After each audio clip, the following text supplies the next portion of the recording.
26일 아침 9시 반 경북 상주의 한 시골 농가에 불이 났습니다. 부인하고 연기가 있는데 할머니가 막 끌려고 막 하시더라고요. 한 15분인가 지나고 나서 그분이 오시더라고요. 이 작은 시골집 화재는 곧 세간의 주목을 받았습니다. 이 집 주인이 가지고 있는 책 한 권 때문입니다. 한글이 어떤 원리로 만들어졌는지 또 자음과 모음은 어떻게 소리가 나는지를 세종대왕과 집현전 학자들이 직접 설명해 놓은 책이 훈민정음 해례본입니다. 이 책은 현재 세상에 단 2권만 남아 있습니다.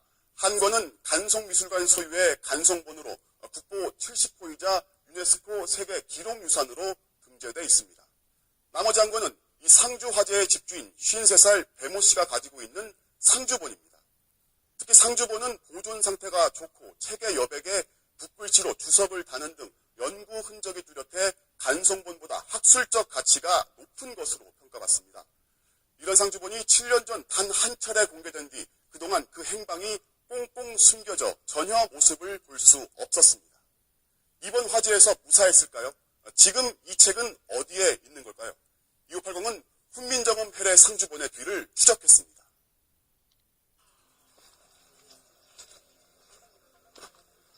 불이 꺼지고 4시간 만에 도착한 집은 잿더미였습니다.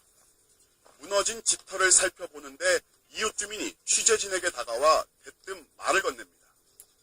뼈를 크게 드러났어요. 벽돌 한수에 있는 거 빼내가지고 또 다른 주민의 목격담. 벽돌 있는 거 그래가지고 저쪽으로 어디 갑자기 아니야 조치해놨겠지. 화재 현장에 있던 마을 사람들은 배 씨가 불난 집터에서 급히 뭔가를 가지고 나와 뒷산으로 올라갔는데 그게 바로 훈민정음 상주본이라 생각했습니다. 뒷산으로 가봤습니다. 여기 왜 올라왔지? 모르지 왜 올랐는지. 지금은 아마 자기 가장 가까운 데 아마 가지고 있을 거예요. 현장에 있던 배 씨에게 상주본이 안전한지부터 물었습니다. 즉답 대신 소방관 얘기를 합니다. 좀 됐어요? 소방관들이 다 보고 알았어요. 소방관들이 다 알았어요. 소방관이 대체 뭘 봤다는 건지 화재를 진압한 상주 소방서를 찾아갔습니다. 소방관은 화재를 진압하는 내내 배 씨가 초조한 모습으로 방 하나를 지목해 불을 빨리 꺼달라며 재촉했다고 합니다. 거북은 진짜 물을 많이 뿌리고 올라가더라고. 계속 먹고 나더라고. 다른데 끄고 불이 커도 여기 자꾸 불 올라가는 거야. 그것도 와 중요한 거야. 불길이 잡히자 배 씨가 그 방으로 가더니 반쯤 무너진 벽의 벽돌 구멍에서 신문지 두루마리를 꺼냈고 그 안에 쌓여있던 뭔가를 확인하더니 뒷산으로 급히 올라갔다고 합니다. 마을 사람들의 증언과 일치합니다. 벽돌을 이보다 보니까 뭔가가 발견해 쫓아가더라고. 가가지고 이렇게 손으로 이렇게 잡더라고. 길이는 한 30cm 정도 되는 거. 그게 뭐지? 신문지로 말아놨습니다. 그 신문지 말은 거를 풀어내서 요걸 좀 하고 이렇게 말아 요걸 하면서 저를 뿌리고 안에 그만으로 집어넣고 가더라고. 이렇게 산쪽으로 산쪽으로. 불은 왼쪽 끝방에서 시작돼 옆으로 번지면서 집 전체를 태웠습니다. 의문의 신문지 두루마리는 오른쪽 끝방 벽 틈에 끼워져 있었습니다. 과연 그 신문지 두루마리 속에는 훈민정음 상주본이 감춰져 있었는지 행여 이번 화재로 훼손되진 않았는지 관심이 모아질 수밖에 없습니다. 경찰은 마침 이 신문지를 화재 현장에서 수거해 보관 중이었습니다. 둥글게 말려있는 신문지는 윗부분이 불에 타거나 그을렸고 모서리 일부는 떨어져 나갔습니다. 그런데 이 신문의 발행일이 눈에 띕니다. 7년 전인 2008년 9월 6일로 되어 있습니다. 배 씨가 집안 정리 중 훈민정음을 발견했다며 지역방송에 처음 공개한 날이 2008년 7월 31일. 상주시에서 골동품 가게를 하던 조모 씨가 자신의 책을 배 씨가 훔쳐갔다며 배 씨를 고소한 날이 2008년 10월 24일. 이 두 시점 사이에 상주본이 세상에서 종적을 감췄다는 점을 감안하면 상주본이 이 신문지에 쌓여 보관돼 왔다는 추정이 가능합니다. 이번엔 신문지의 크기를 재봤습니다. 타고 사라진 부분을 감안했을 때 세로 길이가 36cm 정도입니다. 상주본을 처음 공개했을 때 측정해둔 길이는 32cm. 신문지 안에 쏙 들어갈 크기입니다. 신문지 하단을 보면 원가의 크기에 맞추려고 칼로 잘라낸 걸 알 수 있습니다. 불에 탄 상태로 보아 이 안에 상주본이 들어있었다면 훼손됐을 수밖에 없습니다. 배 씨를 다시 찾아갔습니다. 이번엔 얼마나 훼손됐냐고 물었습니다. 책이 훼손이 많이 된 건 아니죠. 그거만 딱. 이왕채 이렇게 불어놨는데. 훼손됐다는 건지 안 됐다는 건지 취재진에겐 애매모호한 답만 하던 배 씨는 화재 당일 오후 문화재청 담당자에게 신문지에 쌓여있던 게 훈민정음이 맞고 이번 화재로 일부 훼손됐다고 시인한 것으로 확인됐습니다.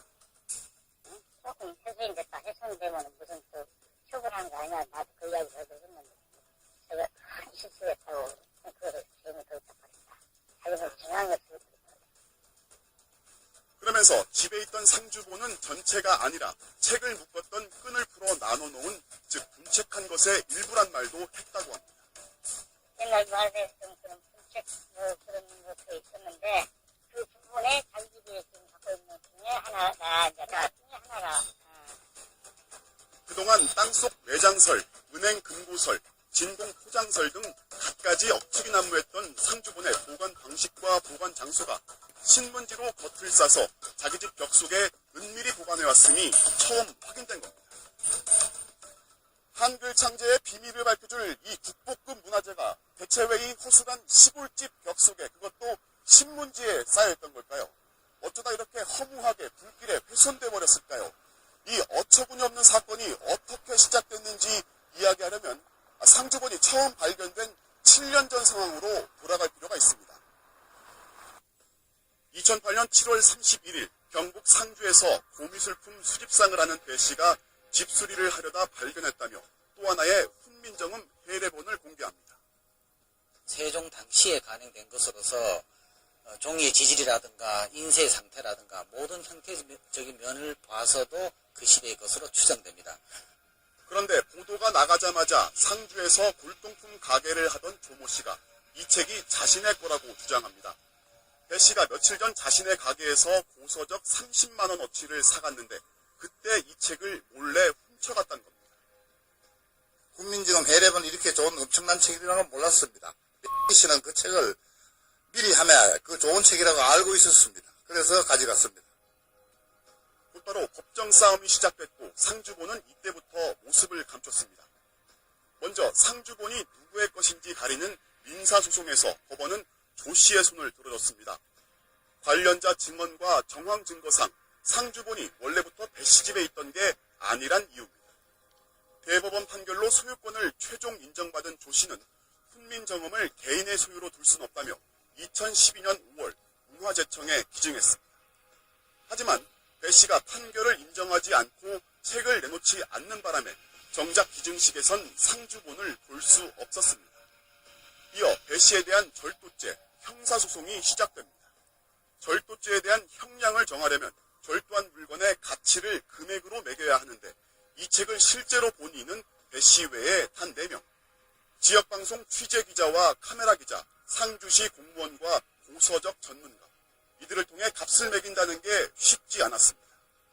훈민정음의 어떤 교육적 또는 문화적 가치를 이야기하게 되는데 이걸 돈으로만 환산하는 것 자체가 상당히 좀 어불성설이고. 검찰이 절도품의 가치를 매겨달라며 문화재청에 가격 산정을 요청했고 문화재청은 취재 내용과 전문가 의견을 종합해 가치를 매길 수 없는 보물이지만 굳이 금전적 가치를 따지면 1조 원 이상이라고 감정했습니다. 훈민정음은 1조 원이란 얘기가 이때 나온 겁니다. 형사재판 1심은 배 씨의 절도죄를 인정했고 1조 원 가치를 적용해 징역 10년을 선고했습니다. 하지만 2심은 무죄를 선고합니다. 배 씨에게 죄를 묻기에는 정황 증거만으론 충분하지 않고 목격자 진술도 오락가락 한다는 겁니다. 한 예로 어떤 증인이 원래 책이 있었다는 조 씨의 골동품 가게에서 상주본의 표지 제목을 보았다고 증언했지만 이 제목은 육안으론 보이지 않고 물을 뿌려 종이를 불려야만 볼 수 있어서 재판부가 증언을 인정하지 않았습니다. 피고인이 이를 알면 알면서도 훔쳤다는 점 등이 명백하게 입증되었다고 보기 어려워 의심스러울 때는 피고인의 이익으로라는 법리에 따라 피고인에게 무죄를 선고한 것입니다. 재판부는 선고를 마친 뒤 무죄라고 해서 상주본이 배 씨의 소유라든가 배 씨의 주장이 사실이라고 확정하는 건 아니라고 밝혔습니다. 그러면서 재판 결과와 상관없이 상주본이 햇빛을 볼 수 있게 해달라 당부했고 배 씨는 그렇게 하겠다고 답했습니다. 1년 가까이 옥살이를 했던 배 씨는 2012년 9월 석방됐고 2년 뒤 대법원은 무죄를 확정했습니다. 하지만 배 씨는 책을 양지로 내놓겠다던 재판부의 약속을 지키지 않았습니다. 배 씨가 2580에 밝힌 이유는 이렇습니다. 6년간의 민형사소송은 문화재청의 공작으로 시작된 만큼 그 진상을 세상에 공개하라. 또 무죄를 선고받은 이상 1년 가까이 옥살이한 것에 대해 문화재청이 사과함으로써 자신의 명예를 회복시켜주고 상주본에 대한 소유권을 온전히 인정해달라는 겁니다. 이를 모두 얻기 위해선 상주본을 손에 쥐고 있어야 한다는 주장입니다. 작년에 단어를 이 내가 권역칠 이 사건이 진상은 먼저 밝히라는 공개를 못하면 차라리 내가 연기 안고 가는 거예요. 이렇게 상주본이 세상에서 자취를 감춘 뒤 문화재청은 여러 차례 배 씨의 집을 압수수색했지만 아무것도 찾아내지 못했습니다. 지금은 다 늦었지. 당장 구들장까지 다 장판까지 다 늦었지. 그때 압수를 몇 번 했죠? 집달관을 통해서 몇 번 했고, 우리가 이제 정식으로 하는 것도 서너 번 됐지. 상주 검찰청 수사관들 데리고 가서. 문화재청 관계자는 압수수색 당시 배 씨가 급하게 공사한 흔적을 집안 곳곳에 만들어 혼선을 줬고 문제의 벽이 의심되긴 했지만 집을 부수면서까지 진행할 수는 없었다고 말했습니다. 벽 같은 거는 생각을 못했을 거 아니에요? 아니, 생각을 했는데, 부뚜만 하고, 그 백제 쪽에 뭔가 그 수리하는 흔적이 있었어. 그러면 원집을 다 깨야 되는데, 그걸 깰 수가 있냐고. 화재 현장에 다시 가봤습니다. 상주본을 숨긴 벽은 구멍 3개짜리 시멘트 벽돌로 돼 있습니다. 훈민정음은 길이 36cm의 신문지에 쌓여 아래와 위에 구멍을 일자로 맞춘 구벽돌 속에 끼워진 채 7년 가까이 잠들어 있던 겁니다. 화재로 타긴 했지만 그나마 시멘트 블록 덕에 훈민정음은 한 줌의 죄가 되진 않았습니다. 그 벽돌은 불에 탄 건 아니죠? 그렇죠. 대문에 집어넣기 때문에 이게 세로로 세워서 집어넣기 때문에. 배 씨가 책을 공개하지 않고 있는 만큼 문화재청에 인정한 일부 훼손이 어느 정도인지 알 수 없습니다. 2580은 불에 탄 신문지를 통해 훼손 정도를 추정해봤습니다. 먼저 신문지 상단이 불에 타버렸고 모서리 밑으로 10cm 정도 타들어갔습니다. 불에 탄 신문지와 2008년 촬영된 상주본을 비율에 맞추어 겹쳐봤습니다. 신문지 상단만 살짝 탄 부위는 책의 여백에 해당하지만 깊이 타들어간 부위에선 글자가 훼손됐을 것으로 보입니다. 상당히 많이 타들어갔네요. 글자가 훼손됐을 가능성이 좀 있죠. 그리고 또 안 탄 부분도 이 정도 화력을 받았으면은 안 탄 부분도 이미 문화재로서는 결정적인 훼손을 되었다고 볼 수 있습니다.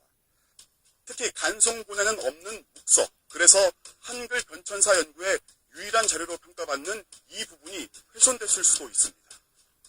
세계적인 인류의 자산이 한 줌의 죄로 확 죽어질 수 있는 참으로 위험한 상황을 목도하였죠. 더욱이 책이 표지가 있는 채로 통째로 신문지 속에 말려 있었다면 종이 사이가 밀착돼 덜 탔을 수 있지만 배 씨가 인정한 대로 책의 일부가 낱장 형식으로 나눠지는 바람에 공기 접촉면이 커졌다면 신문지보다 더 훼손됐을지도 모릅니다. 또 하나 주목할 것은 신문지에 눌어붙은 붉은색 비닐입니다. 이 자국으로 볼 때 배 씨는 습기에 상하는 걸 막기 위해 비닐로 상주본을 감싼 뒤 그 위에 신문지를 두른 것으로 보입니다. 그런데 비닐의 일부만 신문지에 눌어붙어 있고 나머지는 보이질 않습니다. 책에 눌어붙었을 가능성이 높습니다. 가열에 의해서 안에 포장된 비닐이